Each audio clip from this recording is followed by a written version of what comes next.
Welcome to Teachers 20 minutes of chat and inspiration. Now, you don't have to be a teacher to enjoy this podcast. Anyone is welcome.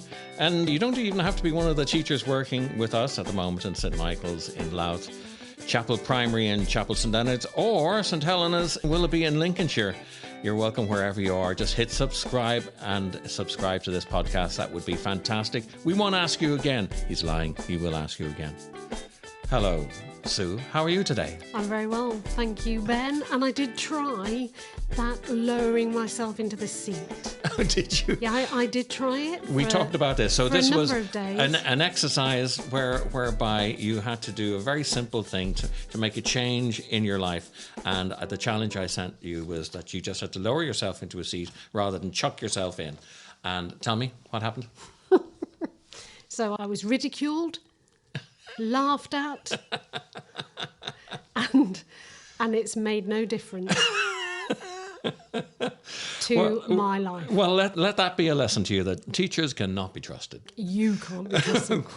Ben, Yeah, I need you to stop. Uh-huh. Your opening line was something about, this is 20 minutes of chat and inspiration. That was the one. Was it not? Yes, it is. So I have been reading a recent publication, which I want to share with all the teachers, well, with everybody out there. Okay. So it's a publication by the Mighty Creatives, and it is called What If Every Child Could Fly? Okay. Can I read the introduction to you, Ben? Go on, do that. Will you then be able to put this on the website? I think so, yeah. That would be great. So the website is creativeacademy.org.uk, and there's a page there for teachers. So if you go there, we'll make sure that this document, what's it called again? It's called What If Every Child Could Fly? Okay, cool. And it is a blueprint for a better world. Okay, that's great. I'm going to read you the opening introduction. Okay, cool. Okay. Welcome to our world, where every young life is rich in play, creativity and culture, where children and young people are using their creativity to realise their rights, reach their potential and make a difference, where communities of children, young people and adults are combining their infinite human resources to help every child fly. Wow. Is that what's not happening in all these 3 schools you are visiting? Okay. I think that for us to have to say these things out loud shows us that we're in a position where we've undervalued something which is right there in front of us. Creativity is not a big deal. The arts aren't a big deal. They're just right there. It's just that somehow the power of them has been taken away. It's been put as a decorative thing. It's something on the peripheral. We've been told that it's not elemental. Tell me what your definition of creativity is. Oh, blimey. Well, the simple one is it's making. I try to keep it as simple as possible because I'm talking to people for whom complexity doesn't benefit the argument. The thing about creativity is it's a verb. It's a making thing. It's a building, isn't it? Yeah. It's a building. Exactly. It's a transforming. That's right. Yeah. So it's a process. It's not a product. And that, I think, is really interesting. If we are interested in creativity, we're interested in the activity of something happening and being made. I go to bed every night, depending on how tired I am. And I go to bed every night knowing that I have made something during the day that didn't exist earlier. Now, that might have been a lovely meal for people, or I might have written a poem or something, or I might have made a podcast. But something will have happened that didn't exist in the world before that now exists. And that is creativity. And every day there's a bit more there. That's cool. And if you think back to the last academic year when you were working in my school, wasn't it just really exciting seeing the children excited by making and building and transforming things? Yes, it was. But you know, the biggest thing that caused the biggest upset at the beginning, which was funny because I said it casually, was, okay, now we've made stuff, we're going to throw it away. Yeah. That was hysterical. Yeah. They all went, what? I know. You can't throw it away. No. And I had an interesting conversation with a parent of a child who is on the autistic spectrum, who listens to your every word, hangs on your every word, and does exactly what you say. And so had created something really incredible and then screwed it up and put it in the bin. And his mum said, "What's she doing?" And he said, well, Mr. Keaton said, do something and then throw it away and do something better. Isn't that cool? Now, I'll tell you the reason behind it, because it's really important to me that you do throw your things away. Because I'd say, have you got something for me? Yes. I've got a picture, I've got a story, blah, blah, blah. Okay, good. And when did you do this? Oh, I did this last year. I thought, what? I don't care about last year. That's no interest to me. As though when you do make something, thanks very much, you have completed the process of writing or drawing or painting or knitting or cooking, whatever. That child was upset though, Ben, because that product had been in their treasure box. Oh, what have I done? And you went, oh, that's so last year. Well, what I meant by it was that initially I want to say something like that because I want the room to be shocked. I want a response. I'd rather shake the room and then talk about what I mean than for us all to get a bit... And Ben, that's learning at its best, isn't it? That's what teachers do all the time. Yeah. They ask those big questions. They create situations where learning responses happen. Yeah. And intuitively you do that as an artist. I suppose so, because of that need for attention. And because I really do need it. There's a thing that I do, which is tell a story. Tell a story. Once upon a time, I've noticed if you ever want to get attention in a room, you go, once upon a time, and everybody goes, oh, it's going to be a story. Everybody's quiet. Yeah. And it stops. And then I thought, okay, so I'll develop a game. So the game is I leave gaps. Once upon a time, there was a... And then I ask for a suggestion. Hands go up and I pick one. And there are several rules to this. It's an incredibly powerful game.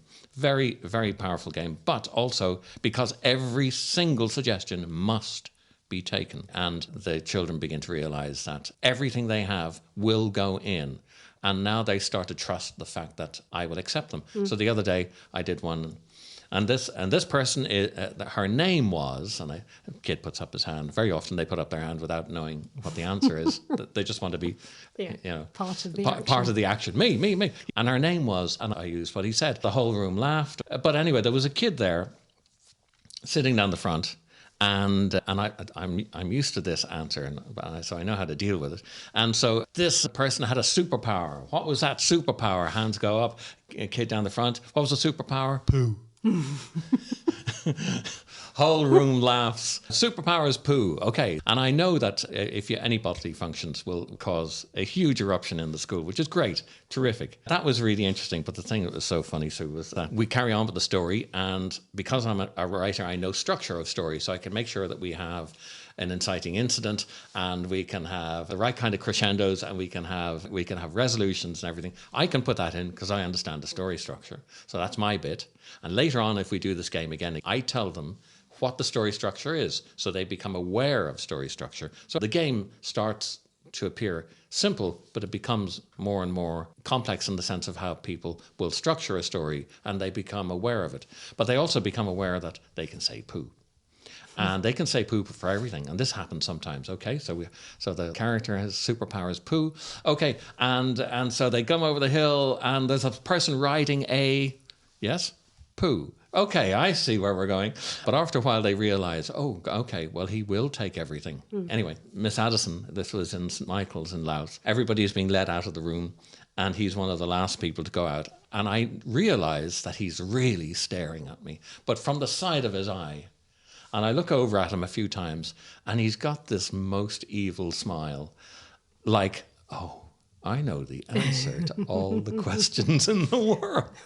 And I was thinking, what have I done? And he locked on me. It was so funny.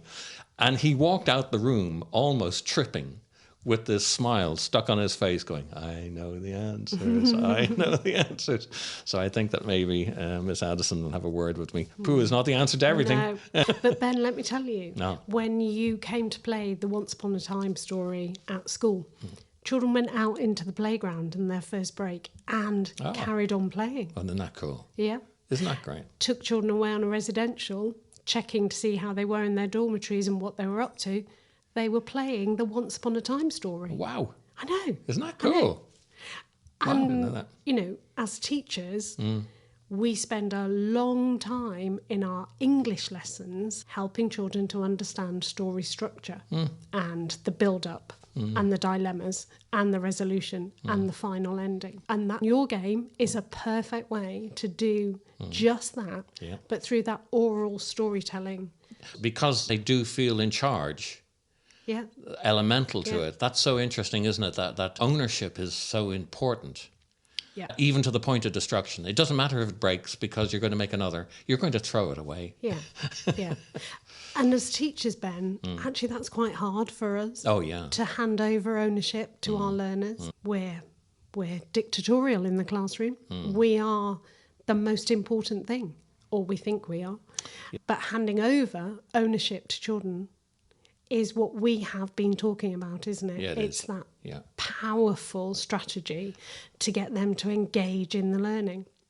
Interestingly, you come back to toilet humour in your assemblies quite often, Ben. It's fair to say. It's one of your winning Techniques. It is. But Let me tell you, my very first head teacher, all those hundreds of years ago, used to walk the corridors of our school. And I often wondered what he was doing. So one day I asked him, why, Mr. Gates, are you walking up and down the corridors all the time? And he said, I am listening for laughter. He said, Wow. if there is no laughter coming out of your classroom after 10 minutes, then those children are not learning. Isn't and he that would interesting? come in and check out, That's a very interesting thing, laughter. isn't it? That's interesting because laughter is engagement. Yeah. Yeah. Yeah. And it's a response, isn't it? It is. And that's what we want from our children. Yeah. We want that artistic response. I do want to remind people that we're having a good conversation. I'm enjoying it. But I Which want is to why remind... you've cut it short, Ben. No, we've got time, but I just want to remind people that this whole thing, this conversation, this podcast comes from the Creativity Academy. And now, if you want to find out more about what we're doing, what I'd like you to do is go to the website creativityacademy.org.uk, and we also have a Facebook page, which is Creativity Academy Lincolnshire, and you can find out more from us there and engage with us there. We would love you to subscribe, please, to this. This would be fantastic, and do a like. And if you have a comment, something you agree with, disagree with, that would be great to hear from you. That would be good. That was me, Don. I just had to put the thing in the middle. I'm sorry I interrupted you. Carry on, please. Carry on. What were we talking about, Ben? Well, we were talking about laughter being a part of the engagement. That I think that's it. It's a great point. I was about to say that, of course, no is such a powerful word, isn't it, in education? And it shouldn't be the case, Ben. We should never use the word no. So I watch adults listening to children read, for instance, and when children come to a word they don't know and they have a go, and I hear somebody say, oh, no. Yeah. Oh, my goodness, what must that do to that young learner? It's a destructive word. We've talked about that, haven't we? Yeah. I love your game that you played with the staff during one of our professional development sessions. You know, the game where we had a conversation and Yes, we and? had to interrupt, didn't we, with no but. Oh, yeah. First of Yeah, all. yes. And then we had the Yes. conversation With yes and. with yes and. Yes, yes, and that's a fundamental of improvisation, but also it's a life changer because it means that you're accepting what somebody else says and you're building onto it. And that's never ending. And no is the door closing. It's the end of creativity as soon as somebody says no. Ben, as a staff group, we've been looking at how to assess children as artists. So visual artists, musicians, actors. We've been wrestling with the problem of how do you assess artists and their art forms. And surely it's about that conversation, that feedback. Yes, and have you thought? Yes, and could you? Yeah, do you mean that you feel under pressure to try to identify if there are artists out there? No, every child is an artist. Every child takes part in a timetabled art lesson. But what we are expected to do as teachers is then judge where they're at as an artist. I see. So are they meeting the required standard? Oh God, I know. of artistic I know. expression. Oh, How Lordy. do you do this, and why would you do it? I must have a look at what that would be. I'd love to Yeah. know what makes an artist. Yes, Ben, since you've been trying to do it all your life. Oh, my life. Oh, my life. I have no idea. How interesting. It's sort of pathetic in a way that we need to be doing that. I find that the more interaction I have with kids in getting them and encouraging them to be creative and be artists, the less boundaries I feel I want to put on it. And also, I remember when we had that lovely testimonial by a parent who said, my daughter now feels confident to write because of the attention we've given her. And I wrote back and I said, that is brilliant. Don't be worried if she parks that enthusiasm and moves on to something else at some point. She'll have it for the rest of her life. It'll be there. But, you know, it does happen with children where they excel at something and then they put it aside. And I think with what we're doing, Creative Academy, and with creativity in general, I think you should be generous and allow space for the fact that people change and their attention moves elsewhere. But the kernel of the thing that we're looking to sow, this love and enthusiasm for making, it doesn't need to be under the pressure of, well, make something now. We don't have to. You can park that thing and you can come back to it later in life and go, now I'm going to start writing the book that I've been thinking about. I think it's okay. I just don't want to feel under pressure that we have guidelines that we're saying, prove to me you're an artist, that you're expressive. Come on, show me your expressions. Because I think that's just bizarre. And it'll never work where you tell a kid, okay, everybody, now is the time. You've got 45 minutes to be artistic. Go. It's never worked. No. And we need to explore that, Ben, Yeah. because that is what is actually happening in schools. Yeah. Where forced primary education is very much now about timetabling all 10 subjects with regularity, frequency. And being creative is not that, is it? No. Creativity needs to be threaded and underpin Yes. all of the learning that happens throughout all 10 subjects. I agree. And do you know what's so brilliant? We've hit 20 minutes. And I think we should carry this conversation on in part 2 of this podcast. I think that's a good idea. So, look, I'm getting my bit of paper and I'm running the music.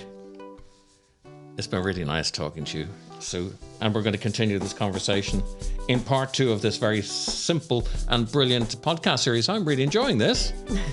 Teachers, are you? Yeah, come on, you're doing well. Nearly. Nearly. Teachers 20 is brought to you by the Creativity Academy, and we bring creativity into the heart of primary schools. Whatever it is that gives them confidence and resilience, we're there to foster it. And our teachers are at the center of that process. Thank you so much for listening. Do please like and subscribe and contact us. We'd love to know what you think. And if you have subjects and things that you'd like to for us to talk about, we'll do that. We'll see you next time.